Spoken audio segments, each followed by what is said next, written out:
Thank you for coming into our non-live live stream where we're trying to bring you the SOC stream of consciousness from Oregon to Pennsylvania and back. And I have Lisa Hauserman. How are you? I'm doing well, but I'd love to see your face. Every time I see your face, it reminds. Okay, there we go. Um, I'm doing okay. I'd like to welcome everybody to SOC. We are going to be casual tonight. We're going to talk about whatever floats to the forefront of our gray matter, and we can edit this into the 15-minute segments as they require. Let's take it away. All right. Let's first go to the screen that you brought up for us. Here we go. All righty. Hold on. There we go. I wear a mask when I go out in public because of my. I wear a mask every time I leave my house. Him, the sick person wearing it, better protects me, the healthy person, as if I were wearing it myself. When I go to the grocery store, and even when I go through the drive-thru. So all these masks are floating around out there. Which ones do health officials say you should use? None of them. I wear a mask when I go out in public because of my family, my friends, and everybody. And the surgical face masks that many people are turning to for protection from coronavirus likely won't protect you, according to health officials. No. I'm pausing only due to the copyright situation, but so far, how do you feel about it? What? This is crazy. Crazy town. Crazy. Yes, totally. We're in crazy town. I'm getting this from the Sage of Quay blog, but it's also available on YouTube. Here we go. Uso una mascarilla cada vez que yo salgo de mi casa, porque es lo que los expertos en salud recomiendan y es una de las mejores maneras para combatir este virus. These types of masks instead are recommended for people who are already sick. I wear my mask because I never know what I may encounter someone else. I think people see a mask and they see an illusion of protection. To protect myself, to protect other people. There you have it right there, the illusion of protection, ladies and gentlemen. Just think of a mosquito and a chain link fence, if you will. Remember, they tell us a virus is a certain size. Tiny, tiny, teeny, teeny, tiny, teeny, tiny. And these people aren't wearing them appropriately, even if it were floating around ready to dive into you wildly. I'm moving on. I just have to interject here. Yeah. One of the best ways to catch something is continually touch your face. And every time I go into a store, what is everybody doing? They're fidgeting, pulling up, doing ear adjustments, always touching around their face. And I've heard from several people who wear glasses that they start breathing, and of course your glasses start fogging up, and they said, not only do I feel claustrophobic, but I start feeling blind. I mean, this is blind mice following the piper here. It's unreal. I know a particular 93-year-old woman that, for reasons I cannot explain to you, decided she better throw on a mask. This was a couple months back. Went into a local grocery store and misjudged the step out front, fell down, was rescued by a shopper immediately. Tried to tell the gal behind the counter, separated by plexiglass and masks and gloves and, hazmat suits. What happened? I called the store owner later because clearly I'm speaking of mother. Okay, here we go. Who I may infect or get infected myself and then give it to my loved ones. I don't want to do it.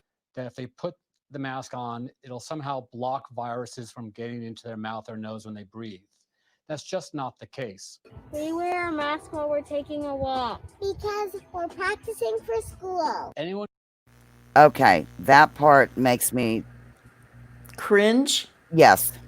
It was like, oh, now we're going to the faceless society. And I have to put in here, interjecting because I'm a big sci-fi fan, there is a science fiction show on Black Mirror that does just that, with a chip in a child that intentionally blurs and blocks out violent things so the child does not have to experience it.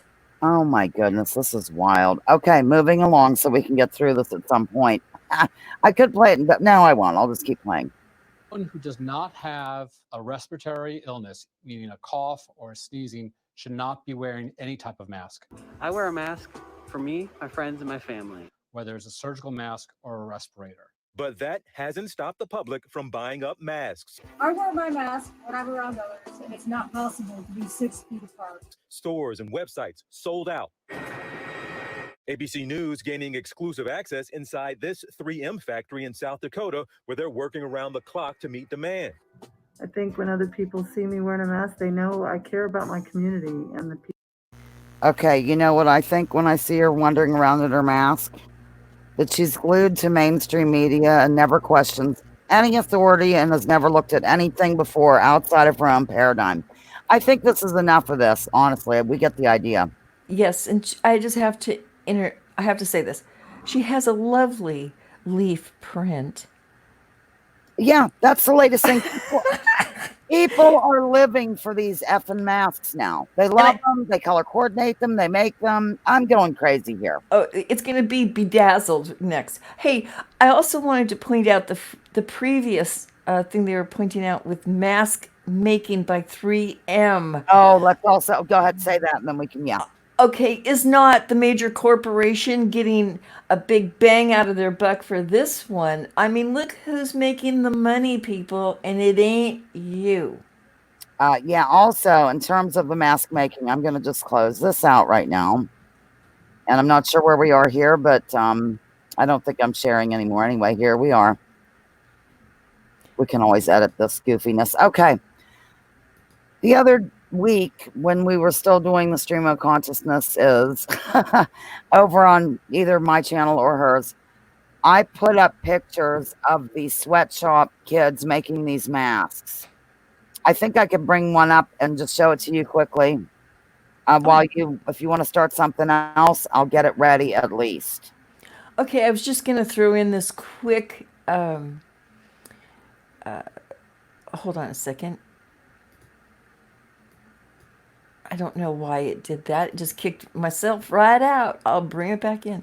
Yeah, I just wanted to bring up quickly the elongated skulls. I love it. Because, again, you can't go into your standard museum and see things like this. I mean, there might be something going on in South America. I have no clue if there is or isn't. And what they tell us, it's hard to know what is or isn't.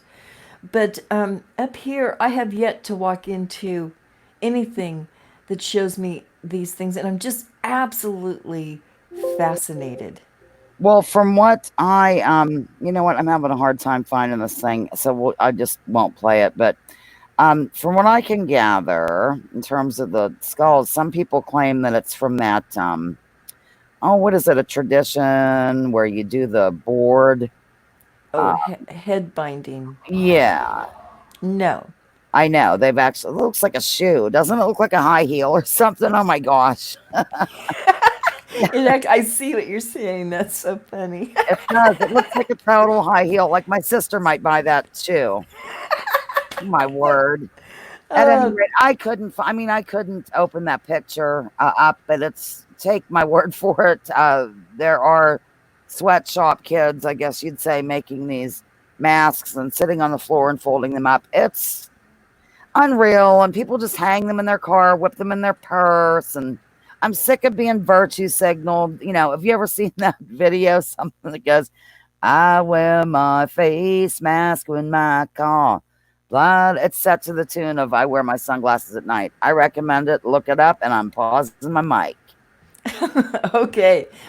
Yeah, I love those parodies. I'm going to take a sip of tea right here and continue on. Yes, these high-heeled shoes are nowhere to be found in your average museum. I want them to start bringing this stuff out. I'm sick, especially of the Smithsonian and other major institutions hiding this stuff from us, because more and more of us are figuring it out that, yeah, something happened. I don't know if it was 26,000 years ago, 11,000 years ago. I'd like to know, but they're still speculating on that one. However, there was a flood, a mud flood, a big catastrophe, and it just about covered everything over. And all those everything overs are huge, huge. Hey, I have a question. One thing they do show us and they call them the dinosaur era. They show us huge birds. They show us huge dinosaurs, huge. Some of them are just no more than extra large rhinoceroses with, fantails or something, but they're very big creatures.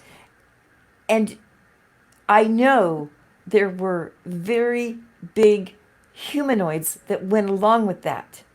I think so too. I'm jumping in. Okay. We have gone beyond 15 minutes already, so we're into some editing territory. While you were talking, I went and gathered the website for Lloyd Pye, and he did a lot of study into this situation. But I used to think back in the day when I was a heavy duty, hardcore atheist and thought, did the Darwinian evolution stuff and never really questioned that after I'd gotten out of the creationist mode and realized there were more choices. And I always just thought the giant thing, I was told by Richard Dawkins and some other Darwinian evolutionists that all of the giants they find around the globe are hoaxes. And I believed it. You see, I believed it. And some of them are hoaxes.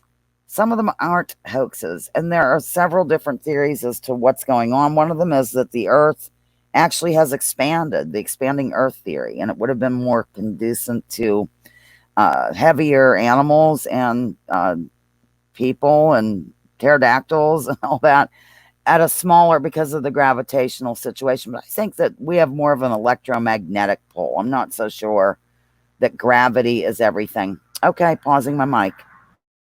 Okay, that's a great set of thoughts there on all of this.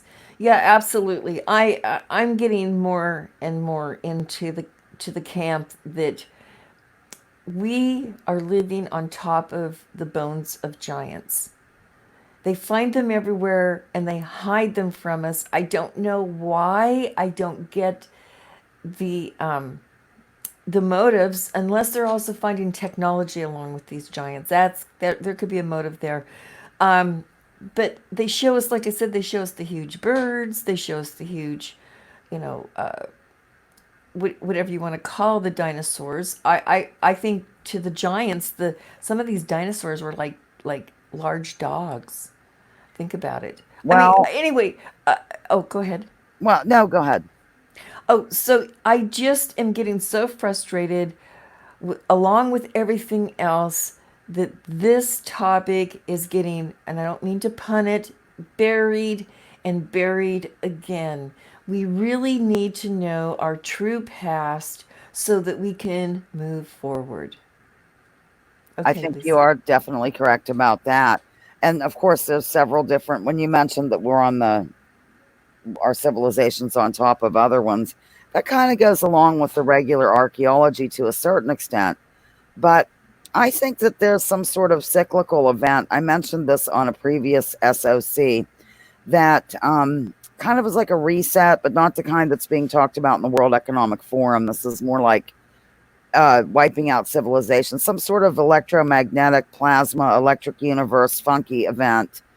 Like I said, I don't really know all the details. I just sort of feel like that would fall into place where it's hiding different civilizations. And this is why we see these buildings that look like clearly they were built by somebody else, but they were repurposed after civilization was dug out, so to speak, from the last catastrophe and taken over by evil, hideous creatures known as the 1% or the elite. Yeah, they did a fine job, didn't they?